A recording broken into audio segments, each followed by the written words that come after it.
Jeg går her på taget af Københavns Åbne Gymnasium. Københavns Åbne Gymnasium er en af de første gymnasier i Danmark, som har sat fokus på vedvarende energi og den store omstilling. De har netop investeret i 100 nye solceller. Vi har været så heldige at få et interview med Danmarks førende ekspert inden for solceller, Peter Hansen. Men der findes to typer af solceller. Solfangere kan producere varmt vand, og langt det mest populære er solceller, som producerer strøm.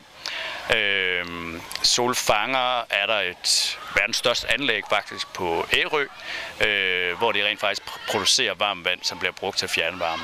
Solceller er det, vi kender fra sådan mere private hjem, hvor folk sætter det op på hustage, men der findes også større anlæg på gårdanlæg, som producerer strøm. Vi står her med rektor Anne Birgitte på Københavns Åbne Gymnasium. I har investeret i 100 nye solceller. Hvorfor har I gjort det? Jeg tror, det er rigtig vigtigt at lære de unge mennesker, at den fælles fremtid, vi har, den skal man passe godt på. Og det gør man blandt andet ved at sørge for, at den energi, man bruger, den producerer man på en god måde. Og hvornår er de her solceller blevet installeret? De er stort set lige blevet installeret, og de starter her inden for den næste måned, sætter vi dem i gang. Og vi får sådan en skærm nede i loungen, så vi alle sammen kan følge med i, hvordan produktionen er. Det vil være sådan, at lige præcis den energi, vi producerer derovre, den dækker hele skolens strømforbrug. Og hvem har bestemt, at de skulle op? Det har længe været et ønske både fra eleverne og fra klimagruppen, og så har vi taget op i bestyrelsen, og det er så endelig bestyrelsen, der har besluttet, at det skal være sådan.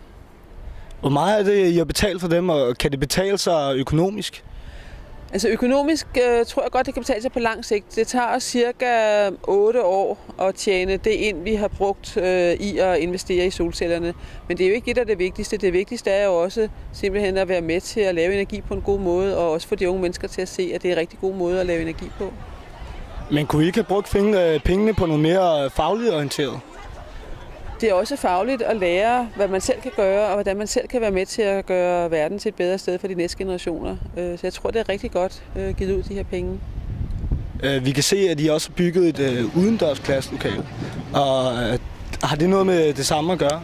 At det er den samme tænkning, der ligger bag, at man når man bliver uddannet, også lærer omkring, hvad det betyder både for omgivelserne og være i nogle grønne omgivelser. Det tror jeg betyder noget for den måde, man kommer ud på senere hen, og den indstilling, man har til at passe på jorden og på at arbejde på gode, bæredygtige løsninger i det hele taget.